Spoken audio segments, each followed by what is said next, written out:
Okay, I know everybody's focused on finding the best investments or the best retirement plans or whatever your goal is for creating wealth, but I wanted to focus on something that I think is probably more important than all of those things, especially in the beginning of your journey, and that's net cash flow.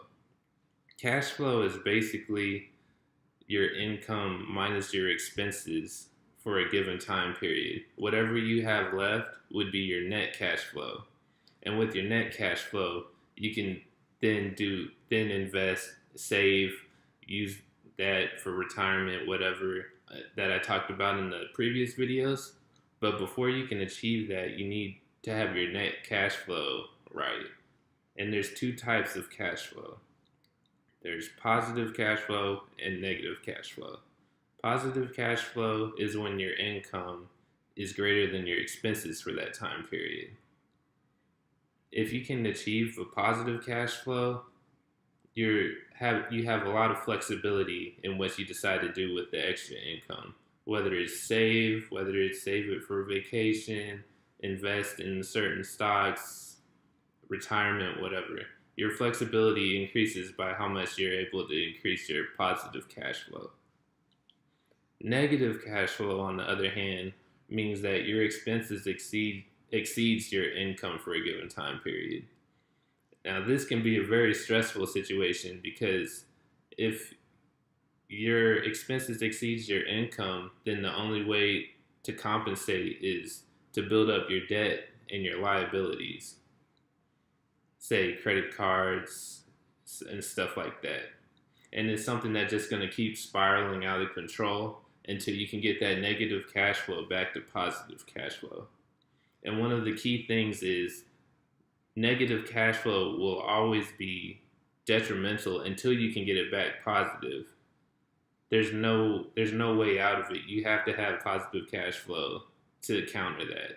So that's something I really want y'all to focus on when thinking about this. Now let me talk about the different elements of the formula for cash flow. And then I'll show you a quick Excel video so you can kind of visualize what I'm talking about.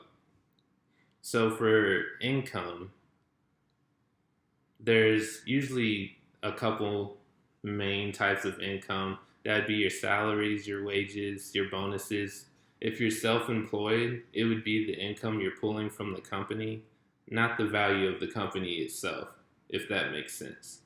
I'll talk about value of assets and stuff on like your balance sheet or whatever in a later video. But right now, it's just the income you're pulling out. Other sources of income could be like dividends or interest from bonds, income from investments. If it's a continual source of income, you can include that in your sources of income. Now, you can create multiple sources of income, which I will talk about, which is a great idea. But for the most part, your income control is limited. So it's not something that you can really affect too much on your net cash flow formula for your personal finances. Now for expenses, there are fixed expenses and then there's discretionary expenses. Fixed expenses are your essential expenses that you have to pay no matter what. There's not really changing anything. It's usually the same amount every month. Some examples of that is your mortgage payment, your utility payments like water, electric, gas, or anything else that you deem essential that you can't get out of paying. This is also a limited control, so I don't want you to focus too much on this.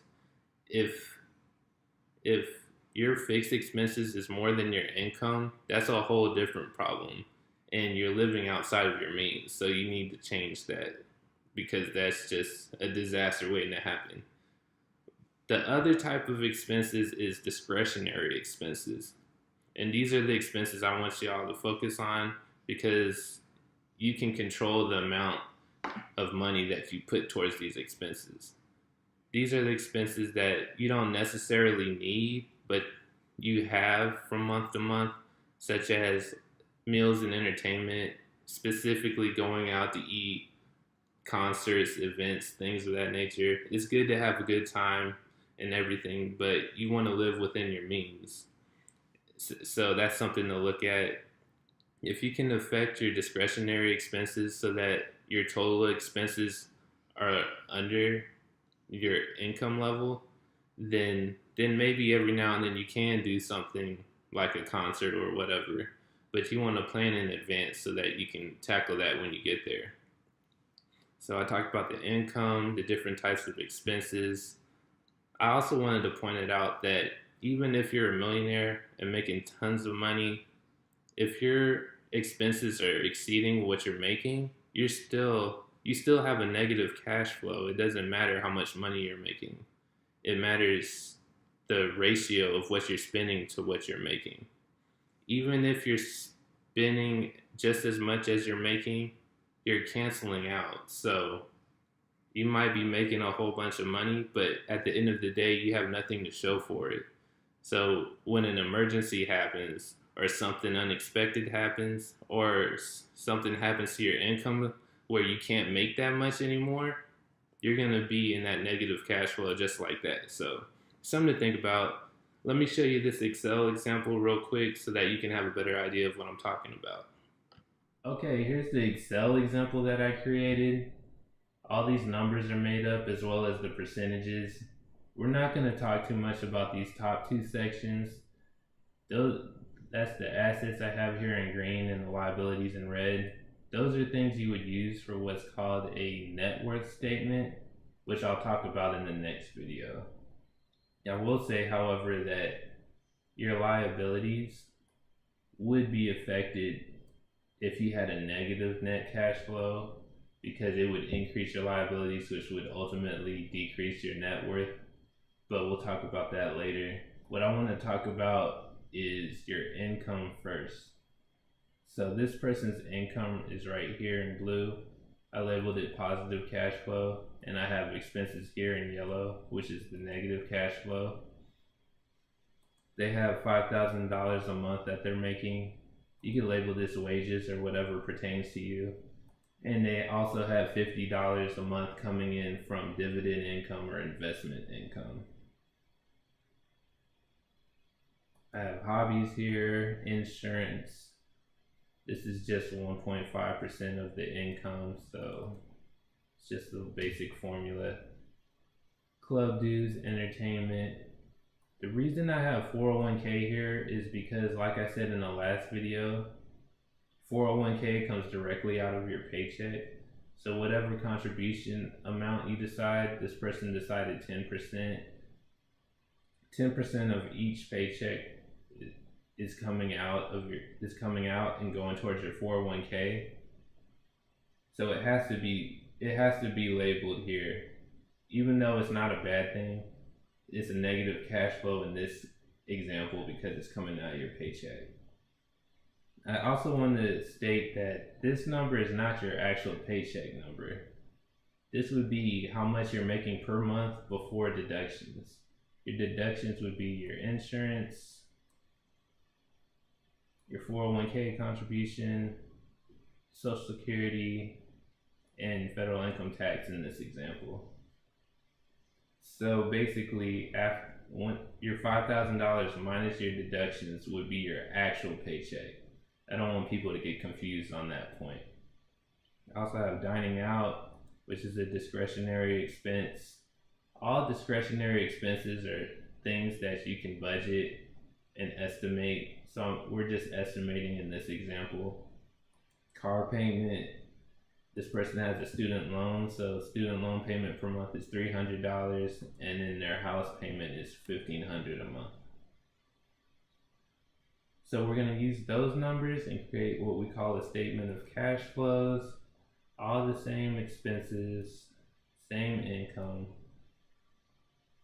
So they got 50-50 they're making per month. They have expenses of $4,400 a month. 50-50 minus 44 gives you this $691.75, and that would be your net positive cash flow. So this person's got basically $700 a month that they can do whatever they want with it.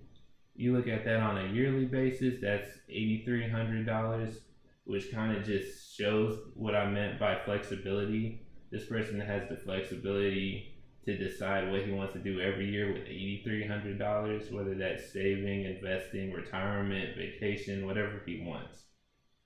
If you're living paycheck to paycheck, you don't have this opportunity.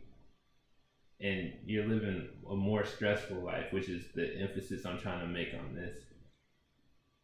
Now, let's point out the discretionary spending real quick. Hobbies, clubbies, entertainment, and dining out. I'll leave gas alone in this example. You could view it as a discretionary expense, but I won't. If you want to take this a step further and group them together, you could create this. I grouped all the discretionary expenses together to give and just labeled it leisure. I grouped all the loan payments together. Gas I put by itself. Even though this was a negative cash flow, I put it as savings because that's basically what it is. It's not a negative thing. It's just coming out of your income. Taxes you can't control on a budgeting level, and insurance you can't really control on a budgeting level. See total expenses of $43.58. Same number, just reorganizing it. And that's another thing I want to point out is that organization is key with personal finance. You can't really know what to budget if you aren't organized, to be honest. It's not hard, it's just you have to do it to visualize it. Now I'm taking these numbers and I created a pie chart. They're all up here, these numbers. Basically, this person is spending 49% of their expenses on loan payments, 5% on insurance, and 14% on taxes. Now these are fixed expenses, you can't really change those. Got personal investment and savings of 18%.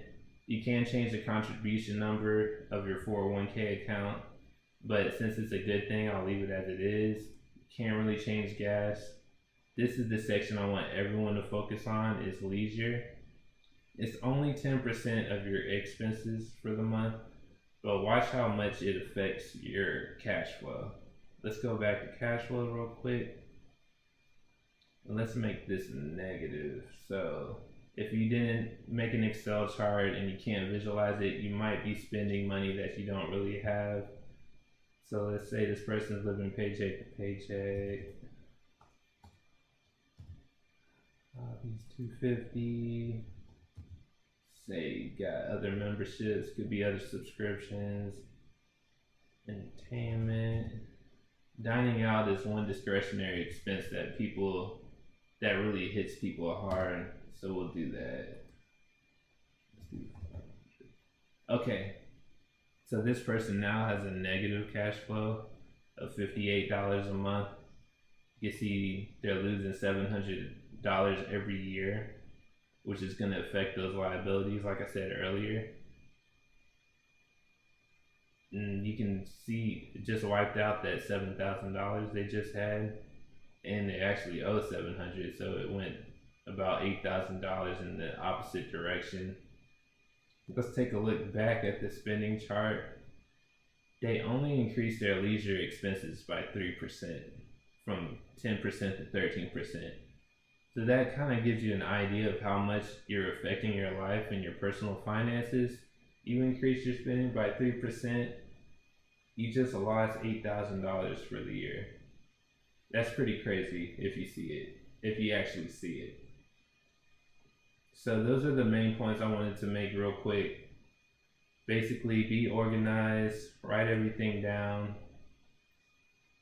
Positive cash flow is important. It affects all of your finances. Just be aware of what you're spending so that you can budget correctly and go forward. I was thinking about putting this Excel file on the website. Let me know if you want it there. You can email us or comment on the website. I can tailor it and email it to you as well. Just let me know. And that's basically everything. Next week I'll be talking about net worth statements and net worth and all those good things. So thanks for listening. Please like and subscribe down below, and I'll see you next time.